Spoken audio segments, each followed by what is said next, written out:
जीवन हमें एक मौका देता है, इसलिए जब भी सही कॉलेज चुनने का समय आए तो सिर्फ मंगलायतन यूनिवर्सिटी आपके बेहतरीन भविष्य और सर्वांगीण विकास के लिए।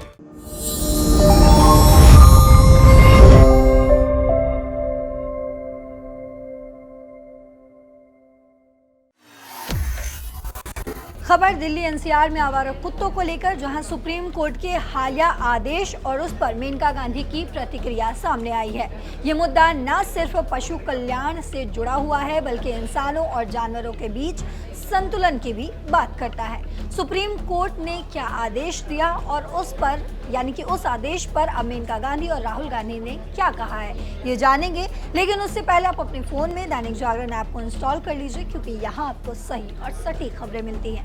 नमस्कार, आप देख रहे हैं दैनिक जागरण, मैं हूँ आपके साथ पल्लवी सिंह। सुप्रीम कोर्ट ने 11 अगस्त को दिल्ली एनसीआर में आवारा कुत्तों को लेकर एक बड़ा आदेश दिया। कोर्ट ने कहा कि दिल्ली एनसीआर की सड़कों से सभी आवारा कुत्तों को हटाकर उन्हें शेल्टर होम में रखा जाए। इसके लिए 8 हफ्तों का समय भी दिया गया। कोर्ट ने ये भी कहा है कि पहले 6 हफ्ते में कम से कम 5000 कुत्तों को पकड़ने का काम शुरू हो, खासकर संवेदनशील इलाकों से। कोर्ट ने सख्ती दिखाते हुए कहा कि अगर कोई इस काम में बाधा डालेगा तो उस पर कड़ी कार्रवाई होगी। कोर्ट का ये फैसला रेबीज और कुत्तों के हमलों की घटनाओं को देखते हुए आया है, जिसे कोर्ट ने बेहद ही गंभीर बताया। वहीं पूर्व केंद्रीय मंत्री और पशु अधिकार कार्यकर्ता मेनका गांधी ने इस आदेश को अव्यवहारिक, आर्थिक रूप से असंभव और पर्यावरण संतुलन के लिए हानिकारक बताया है। उन्होंने कहा है कि ये फैसला शायद गुस्से में लिया गया है और ये तकनीकी रूप से संभव नहीं है। इस पर मेनका गांधी ने कुछ अहम बिंदु उठाए हैं। लागत और संसाधन। दिल्ली में करीब 3 लाख आवारा कुत्ते हैं। इन सभी को शेल्टर होम में रखने के लिए 3000 शेल्टर बनाने होंगे, जिनमें पानी, ड्रेनेज, रसोई और रखवाले की जरूरत होगी। इसके लिए 15,000 करोड़ रुपए की जरूरत भी होगी। साथ ही इन कुत्तों को खाना खिलाने के लिए हर हफ्ते 5 करोड़ रुपए चाहिए होंगे। मेनका ने सवाल उठाया कि क्या दिल्ली सरकार के पास इतना पैसा और जमीन है।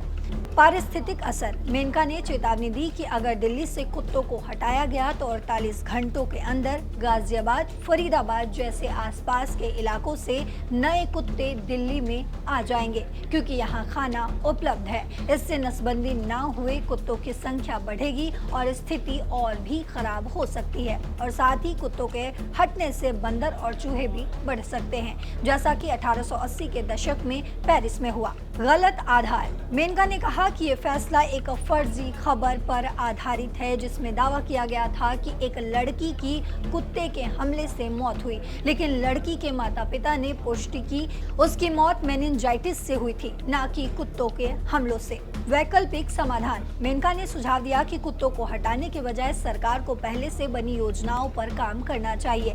इसमें नसबंदी, रेबीज और डिस्टेम्पर वैक्सीनेशन और पशु जन्म नियंत्रण ABC केंद्रों की सख्त निगरानी शामिल है। उन्होंने कहा कि अगर कुत्तों को एक जगह से दूसरी जगह ले जाना बंद हो तो काटने की घटनाएं कम हो जाएंगी। मेनका ने यह भी बताया कि उनकी संस्था ने सरकार के साथ मिलकर एक 14 सूत्री योजना भी बनाई थी, जो 2 साल में कुत्तों की संख्या और काटने की घटनाओं को कम कर सकती थी।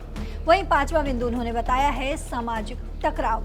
मेनका ने चेतावनी दी कि कुत्तों को पकड़ने की कोशिश में उन लोगों से टकराव हो सकता है जो इन कुत्तों को खाना खिलाते हैं।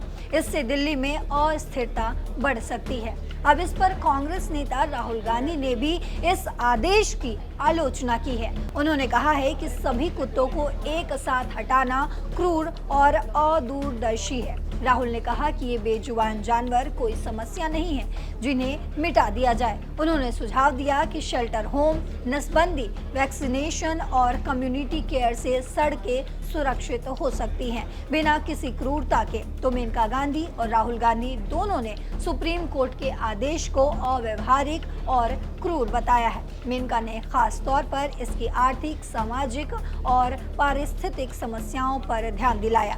उनका कहना है कि इसके बजाय नसबंदी और वैक्सीनेशन जैसे वैज्ञानिक तरीकों से इंसानों और कुत्तों के बीच संतुलन बनाया जा सकता है। दिल्ली सरकार ने कोर्ट के आदेश को लागू करने की बात कही है, लेकिन ये देखना अभी बाकी है कि क्या ये योजना वाकई कारगर साबित होगी। आपको जो भी लगता हो नीचे कमेंट सेक्शन में जरूर बताते जाइएगा। फिलहाल मेरे साथ इस खबर में इतना ही। देश और दुनिया की बाकी खबरों के लिए देखते रहिए दैनिक जागरण। नमस्कार।